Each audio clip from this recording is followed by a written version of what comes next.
Stay tuned. Ahead, I'll talk with Liza Tully about her humorous murder mystery novel, The World's Greatest Detective, and her just okay assistant. Hi, I'm Dan Skinner, and this is Some Books Considered. Liza Tully is a pseudonym for Elisabeth Brink, who writes dark thrillers under the name Elisabeth Elo, as well as literary fiction under the name Elisabeth Panttaja Brink. She joins us to talk about The World's Greatest Detective and her just okay assistant. It's the first book in her new murder mystery series, written under the name Liza Tully.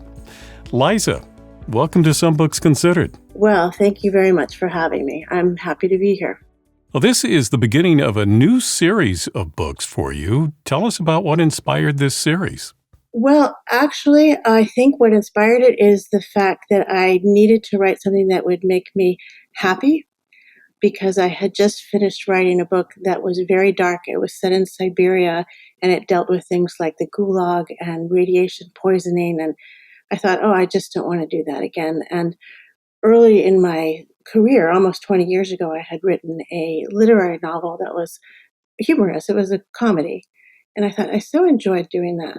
So maybe I'll go back to that. And I ended up loving the mystery genre and just loving everything about it. And I thought, I think I'm going to do that. So that's what I did. And here's the book. And this is a story that features two characters from different generations. So tell us about these characters. Well, the characters are the detective duo. Having two detectives has always seemed like a lot of fun to me, because then you can have them talk to each other. You can have them disagree with each other.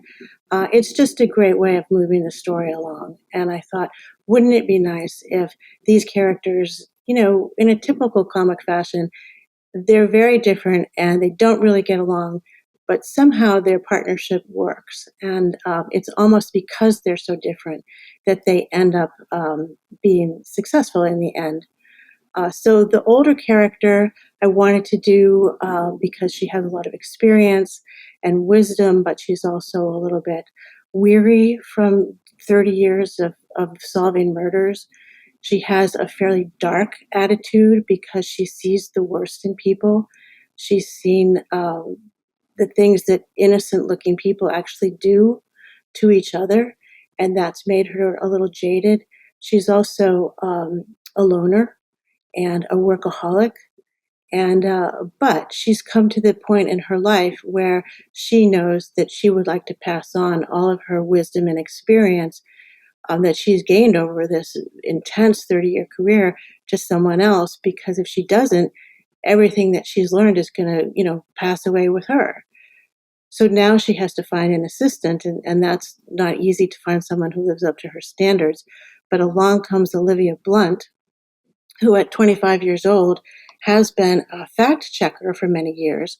And Olivia is able to show Aubrey Merritt, the detective, how useful fact checking skills can be to a detective. So Aubrey gives her a chance. And what you have is the dynamic between, innocence and experience. And Olivia is thrilled to have this job. She wants desperately to be a great detective herself someday. And she's really smart and very sometimes impulsive and sometimes reckless, but also empathic and imaginative. And she complements Aubrey nicely, and she tries very hard and makes a lot of mistakes. Well, I can see that the combination of their two different views of the world, their different levels of experience, ultimately help them be better at solving mysteries. But that relationship is fraught with a lot of difficulties. You mentioned Aubrey maybe wants to eventually kind of turn things over, but also she doesn't in some ways, and she's very exacting in her expectations. Right. Well, I think you've hit upon one of the most interesting things in this dynamic. I was thinking about what kinds of relationships are most important to people in their lives. And I really think that, these relationships where there are differences in experience and wisdom can be so helpful, because that's how the younger generation comes along.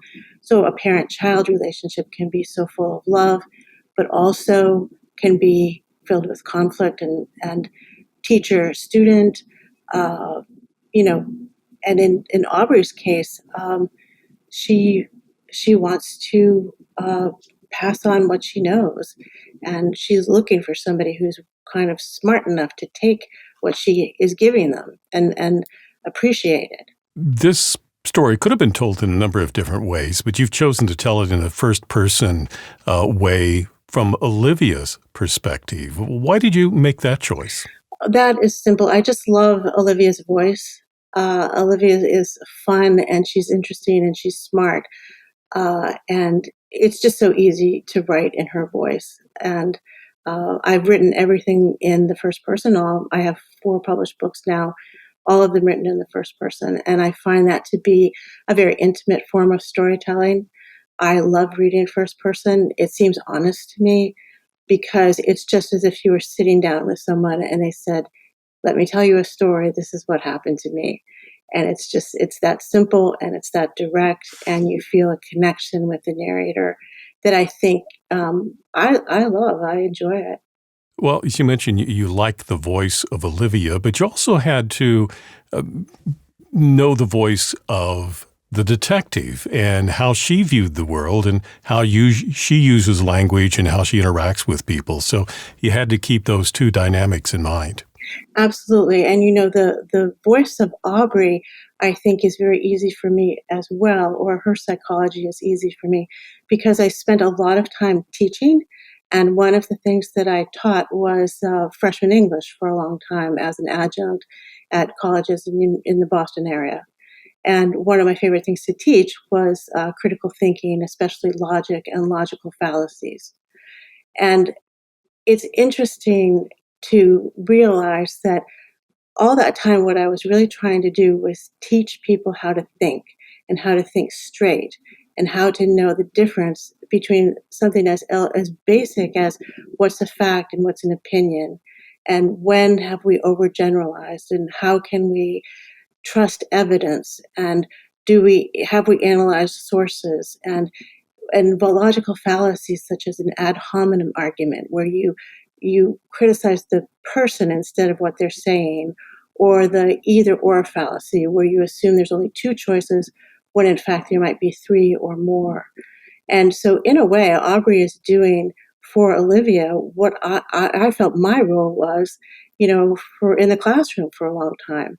And reason and rationality are, I believe, faculties of the mind that can be taught and should be taught. And that's what Aubrey does, and that's why I feel very comfortable in Aubrey's role. I'm talking with Liza Tully about the world's greatest detective and her just okay assistant. And our conversation continues in a moment. If you're enjoying this discussion, please subscribe, like, and click on the bell so you know when I post new interviews. And thank you. So you have these two characters, and together they solve mysteries. So tell us about the plot of this book. What's the mystery they're up against?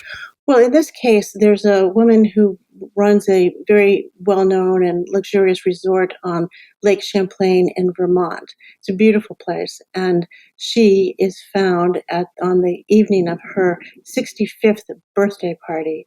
She somehow manages to fall off the balcony of her house onto the rocky shore of Lake Champlain, and it appears that she committed suicide. Her daughter, Haley, disagrees with this. And the police say it's a suicide. Everyone says it's a suicide. But Haley decides that she wants to call in the famous private investigator, Aubrey Merritt, to come and see what Aubrey can find. And that's how the book starts. Aubrey takes Olivia with her, and this is Olivia's first real investigation. So Olivia's like super excited to go.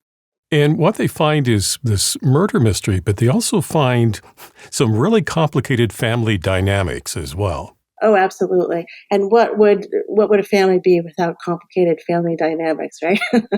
We can all relate to that. So I loved bringing in so many things. Sibling rivalry, big one.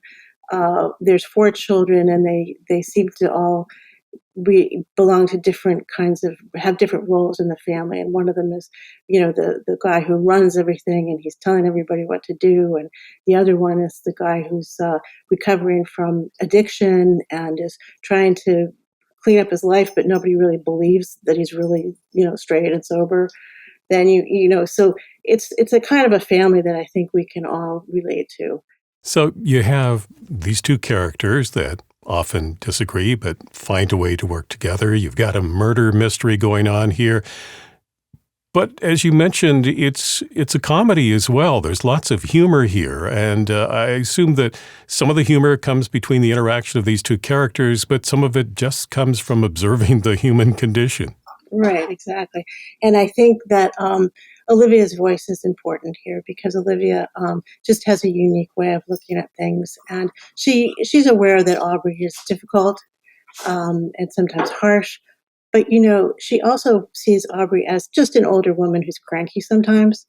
So she knows how to let a lot of Aubrey's stuff just roll off her back. And she also knows that she's not like Aubrey and she wants to do it her own way. So that's going to give you plenty of opportunities for humor. And of course, observing people at a fancy resort is always a lot of fun, and observing families, having a close-up look at families, there's plenty of opportunities for humor there as well. So since this is the first book in a series, I'm assuming we'll see these two characters handle various cases moving forward. So are you looking forward to finding the inspiration for those cases for them to solve? Well, I have another book right now that's in editing, and it's a case where Aubrey and Olivia go to a ranch in New Mexico for the 40th reunion of the Sarah Lawrence chapter of the Sigma Delta Tau sorority. So there's some wonderful characters involved in that, and the dynamics is just a lot of fun, and it's not quite as conventional as this book in its structure, but it does have two great reveals at the end of the book. And that's, I think, the most fun of writing mysteries is when you come to the end and the detective says, and this is how it all happened. So I always try to write for that scene. And I'm always so thrilled when it comes out right. Now, before I let you go, I am curious about your approach to writing because Liza Tully is a pen name, and you're using this pen name for this sort of humorous murder mystery series, but you write other things as well under different names. Right. Yeah, I started just writing literary short stories a long time ago. And, I never thought that I would become a novelist. I never really expected to even be published because I knew that writing fiction is, you have to get an agent, you have to get a publisher, it just seemed like there was a lot of hurdles in the way. And I also didn't know anyone who was a writer. So I didn't even know that you could do this, and make it a career. But one thing led to another. And once I started writing, I just felt that I couldn't stop. I'm always thinking of the next story. I'm always so engrossed in the process of writing. And I love writing itself. So I was able to write without a lot of applause, without an agent, without a publisher, just because that's what I love to do. And I never chose what genre I wanted to write in because I didn't see myself that way.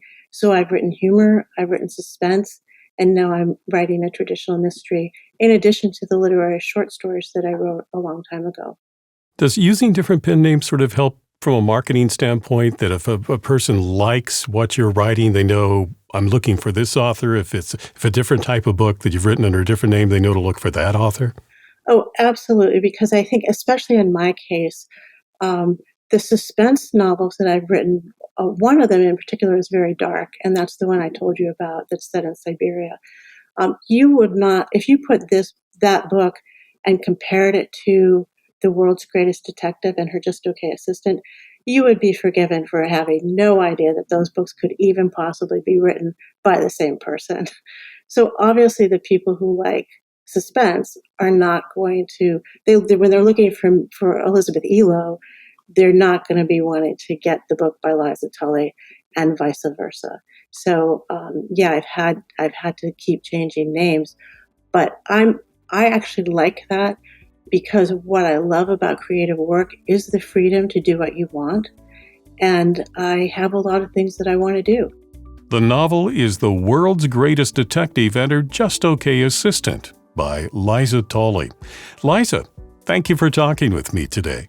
Well, thank you for having me. If you'd like to purchase The World's Greatest Detective and Her Just Okay Assistant, I've placed a link for you in the description below. If you enjoyed this conversation, please subscribe, like, and click on the bell so you know when I post new interviews. Meanwhile, here are 2 more books you might find interesting. I'm Dan Skinner. Thank you for watching this edition of Some Books Considered.